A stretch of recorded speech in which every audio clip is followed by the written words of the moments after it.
कि भारत के मुसलमानों को 15 मिनट के लिए सत्ता सौंप दी जाए, हम बता देंगे कि पाकिस्तान को कैसे नस्तानाबूद किया जा सकता है।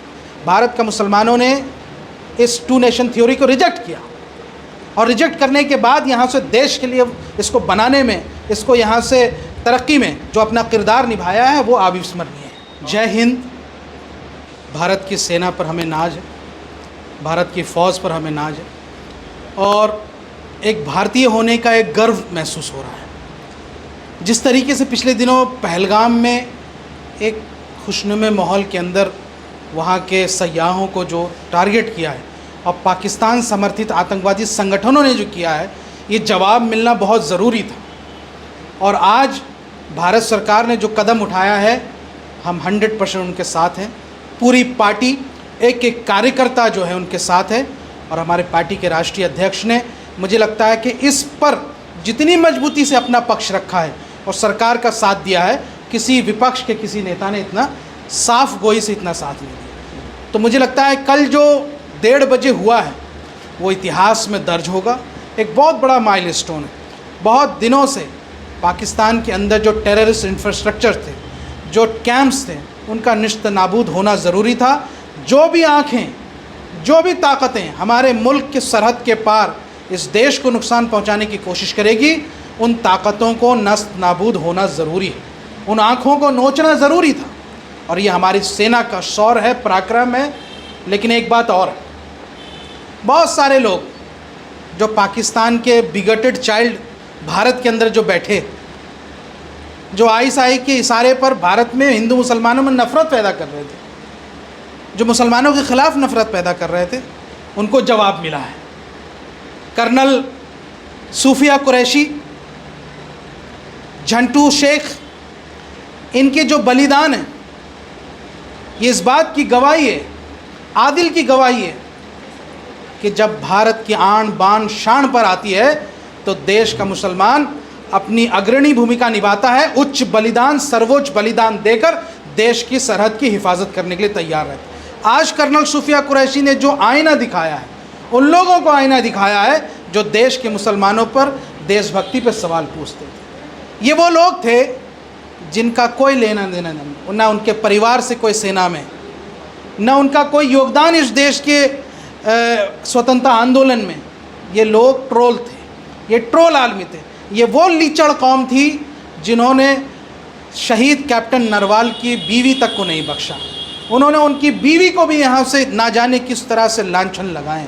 तो मुझे लगता है सलाम है कर्नल सूफिया कुरैशी को, कर्नल वामाको को और तमाम हमारे देश के जवानों को, जिन्होंने आज पाकिस्तान को भी जवाब दिया है और भारत के मुसलमानों ने इन गीदड़ भपकी करने वाले इन जो ट्रोल आर्मी, उनको भी जवाब। लेकिन जिस तरह सब आतंकियों ने जो कहा था कि मोदी को बता देना, तो क्या लग रहा है आज खुश हैं ना भाई आप लोग? देखिए, बात सिर्फ मोदी या किसी पद की नहीं है, बात ये भारत की अस्मिता की थी। जिन लोगों ने चैलेंज किया है, जो पाकिस्तान समर्थित आतंकवादी यहाँ आए थे और जिन्होंने ये कहा, वो उन्होंने भारत के लोगों को चैलेंज किया है। हम आज अपने देश के साथ खड़े हैं, अपने सेना के साथ खड़े हैं। अगर कोई भारत को चैलेंज कर रहा है, इसकी सिक्योरिटी इस्टेब्लिशमेंट को चैलेंज कर रहा है, तो लाजमी बात है कि हर शहरी का, हर नागरिक का फ़र्ज़ है कि अपने सेना के साथ, अपने सरकार के साथ खड़े हो जाए और कहे कि यहाँ से मुँह तोड़ जवाब देना चाहिए। और मुँह तोड़ जवाब मिला है। अब आप धर्म पूछिए ना, मसूद अजहर के यहाँ से जो चाचा, भतीजा, बहनोई, ये सब जो यहाँ से मरे हैं, उसका धर्म पूछिए।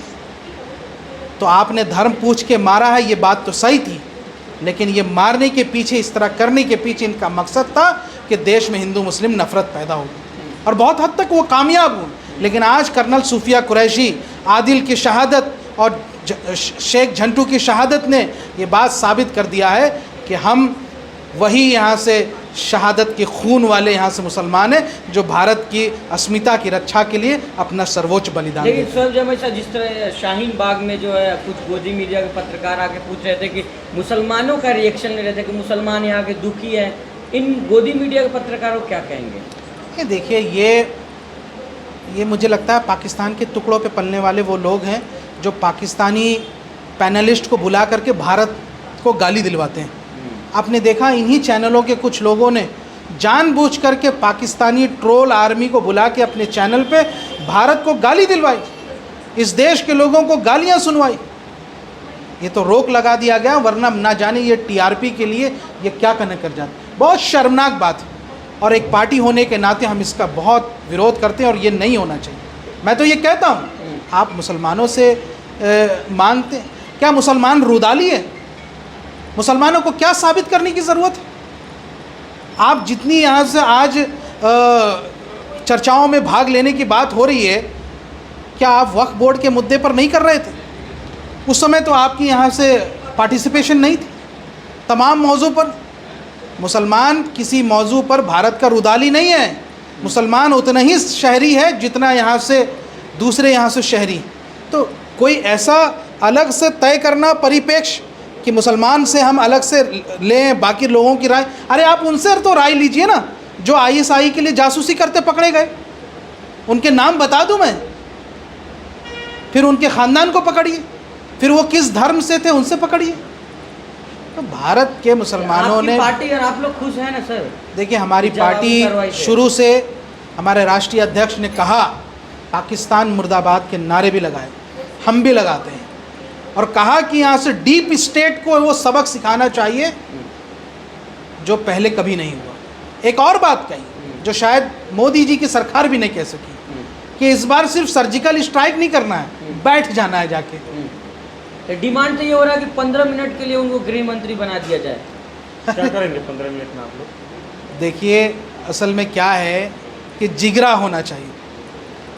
मैं तो मानता हूँ कि भारत के मुसलमानों को 15 मिनट के लिए सत्ता सौंप दी जाए, हम बता देंगे कि पाकिस्तान को कैसे नस्तानाबूद किया जा सकता है।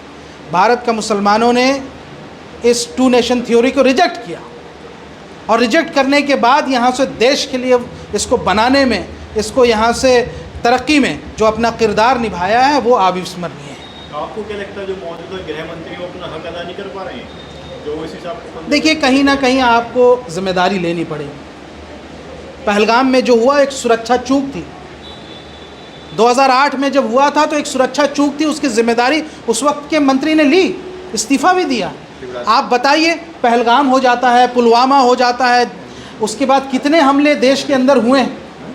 कोई भी बीजेपी का मंत्री आज तक किसी चीज़ में जिम्मेदारी लेकर के नैतिकता के बुनियाद पर भी इस्तीफ़ा नहीं देना, ये कहीं ना कहीं ऐसा लगता है कि ये एक जो है हठधर्मिता है। बदला लिया गया, इससे घुस के मारा गया जमाई साहब। नहीं, देखिए, नैतिकता के बुनियाद पर आपको जिम्मेदारी भी लेनी पड़ेगी, और इसमें आप क्यों सिर्फ सरकार की गुणगान कर रहे हैं? ये भारत की सेना है, भारत की फौज है। सर अच्छी बात है, हमारी फौज ने मारा है ना, हमारी फौज को राजनीति से परे कर दीजिए आप। लेकिन शुभेंदु अधिकारी जैसे जो जिन नेता हैं, पता नहीं किस बात की यहाँ से गुणगान कर रहे हैं। अरे अगर आपको गुणगान करना था तो आप ये भी कहिए ना कि यहाँ से कि जिम्मेदारी लीजिए, फिर जो सुरक्षा चूक हो रही है, जो निर्दोषों की जान गई, उसकी आप जिम्मेदारी लीजिए। मोदी जी ने कहा था ना कि कल्पना से परे सबक सिखाऊंगा, घर में घुस के मारूंगा। ये देखिए, जो कुछ कल घटना हुई है, एक तो ये है कि पूरे देश में खुशी की लहर भी थी, और दुख भी इस बात का था कि सिविलियंस मारे गए, हमारे देश के भी सिविलियंस मारे गए। जो पाकिस्तान ने जो बॉर्डर शेलिंग की है उसके बाद सिविलियंस भी मारे गए हैं, उसमें कुछ मुफ्ती भी हैं, कुछ मौलाना भी हैं। जो नागरिक मारे गए हैं उसका दुख सबको होता है, लेकिन क्या करें, कहीं ना कहीं तो आपको जवाब देना पड़ेगा। कहीं ना कहीं मुझे लगता है कि एक बहुत बड़े स्तर पर एक बड़ी कार्रवाई करनी पड़ेगी। हमें कुछ ऐसे रास्ते निकालने पड़ेंगे जिसमें सिविलियंस की जो यहाँ से लॉसेस कम हो और टेररिस्ट इंफ्रास्ट्रक्चर का नुकसान ज़्यादा हो। कैसे पाकिस्तान आखिर अपनी हरकतों से बाज कैसे आएगा, क्या सबक सिखाया जाए? असुद्दीन ओवैसी साहब को देश का गृह मंत्री बना दिया जाए, पाकिस्तान अपनी हरकतों से बाज आ जाएगा। पाकिस्तान आर्मी दावा कर लिया हमने भी भारत को नुकसान पहुंचा है, 5 एयरक्राफ्ट मार गिराए थे हमले के दौरान। ये झूठे हैं वो लोग, मुझे ऐसा नहीं लगता है। अगर कोई ऐसी बात है तो भारत सरकार को इसको स्टैंड क्लियर करना चाहिए। अंतर्राष्ट्रीय मीडिया में भी बहुत सारी खबरें चल रही है, पर मैं अपने भारत के फ़ौज पर मुझे पूरा भरोसा है। जो उनकी ब्रीफिंग है उससे इतर हट करके मैं आधिकारिक तौर पर कुछ नहीं कर सकता हूँ। और हमारी पार्टी का स्टैंड दोबारा से आपको बता दूँ, जय हिंद की सेना भारत की फ़ौज के साथ, पाकिस्तान मुर्दाबाद, भारत जिंदाबाद, हिंदुस्तान जिंदाबाद। अगर मौका लगे तो आप जाएंगे बॉर्डर पर लड़ने के लिए? यकीनन, मैं तो कहता हूँ रिक्रूटमेंट शुरू किया जाए। शोएब जमई अग्रणी भूमिका निभाएगा फौज बॉर्डर पे जाने के लिए, और मैं चाहूँगा कि हमारे आरएसएस के दोस्त भी कम से कम फुल पैंट पहन करके हमारे साथ ये चलें। कौन सी बात हो गई? ऐसे वक्त में भी राष्ट्र सर्वोपरि है, ऐसे वक्त में भी आप राजनीति कर रहे हैं, तंज कर रहे हैं। नहीं, आप तैयार हैं? आप इस बलिदान का मौका सबको मिलना चाहिए। हाँ, मैं चाहता हूँ कि बजरंग दल, वीएचपी हाँ, और आरएसएस, हाँ। इनके लिए अलग से कैंप लगाया जाए ताकि इनको बॉर्डर पे भेजने की व्यवस्था पहले किया जाए। मुझे लगता है इनको इनका हक ज़्यादा है। एमआईएम तो अलग से बाकायदा यहाँ से, एमआईएम सिर्फ नहीं, एमआईएम पूरे देश के साथ है, अच्छा। फौज के साथ है, सरकार के साथ है। जैसे भी आदेश आएंगे करेंगे इंशाल्लाह। बहुत